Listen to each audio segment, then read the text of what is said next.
of Chemistry from Applied Sciences. Ms. Sandra from Huddersfield University and from Applied Sciences Department. And we are here to have some, because she already make experience in different vapes. How much is the chemical in vape? Yes, so basically we analyze different compounds that they are in the vapes and how they have different toxicologies and how they can affect the health in different ways. So in here we have different types of vapes. So this is what they call the disposable vapes. So they are one use, and these are the reusable vapes or the rechargeable vapes. So you can use them several times. But all of them have the same sort of structure. You have first sensor, which is basically a type of a vacuum sensor. So this, when you suck basically the vape, when you're trying to use it, it activates the sensor, the battery. The battery then will produce energy to heat these two cables that they are attached to the foam. This foam is full of the liquid. Obviously this one is clean, but this is full of the liquid, and that liquid automatically goes to your mouth. There's no other filter, there is nothing there, it's just automatically like this. We can't see it because usually they cover it by like this. Yes. So everything is inside that. So what we did is we investigated what was inside here. So what chemicals are inside here. How we did that is by using the twin stage implanter. So this is a device that's used in pharmacy to look at different drugs delivery. So they can use it for example, to look at asthma medication and things like this to see where the drug is staying. So we use it the same thing for the vape. So here is your mouth, this is your throat, here is the back of your throat, here's your trachea, and this part here is one of your lungs. One of your lungs, yeah. Yes. So that white part is the alveoli. So it's where you change oxygen from CO2. Yeah. So what I'm gonna do is I'm gonna connect the vape so you can see how all the different parts work. So obviously my mouth at the moment is too open. Yeah. So I'm gonna use this as the lips of my Kind mouth. of lips, yeah. Yeah, it's like if I'm closing my lips. And I'm putting it in here. And now I'm gonna connect the vacuum, so represents me like taking the vape, so sucking in. So, and we'll see what happens.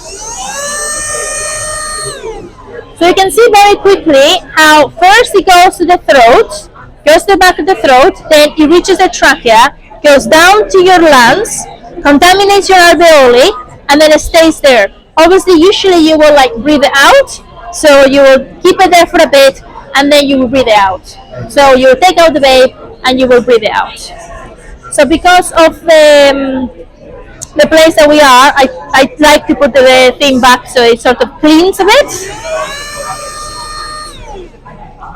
If you look at here, in the back of your throat, you can see there are some droplets. Yeah. So this is already the vape droplets in the back of your throat. So we looked at the chemicals that they were here, at the chemicals that they stayed in your trachea, and at the chemicals that they were in your lungs. And we found chemicals such as ethyl maltol, which is a flavoring that they use, but it's been proven that in some rats and in cells, they actually can lead to DNA damage. We also found benzoic acid among other chemicals, but these two were the worst. Benzoic acid, that is an irritant, so it's an acid, and it can lead you to asthma type of issues and irritation, coughing, problems from that perspective. And we also now looking at new project of checking how the vapes can affect contact lenses. So if you are not smoking yourself, but you are in an environment where it may be a lot of it can affect your eye. Yes, correct. So we're looking into that now. So the conclusion is that vaping should be used as a cessation, so to stop cigarettes, but then slowly you should stop vaping also. Yes. Never start vaping if you haven't smoked before, because it's not good for you. Thank you so much, Sandra. No problem. What else kind of courses you have at University? We have so many different courses. We have obviously forensic science, biological science, chemical engineering, we have chemistry, and we have like some that are more mixed, like pharmaceutical chemistry, pharmacology. So it depends really what you want.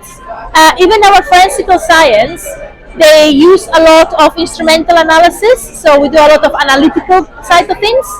So if you're looking into doing a quality assurance analysis of things, if you're working like in an industry later on for quality control, Huddersfield is awesome for it because you will have access to all the instrumental techniques.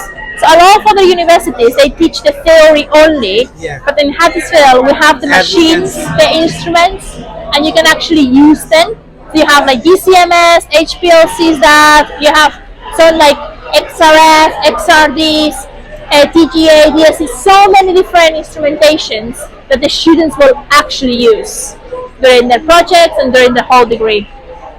And they can have some practical experience of using those kind of machinery. Yes, they will use it themselves. It's not me doing it. I will teach them the first time, and then they will have to do it all by themselves. Correct.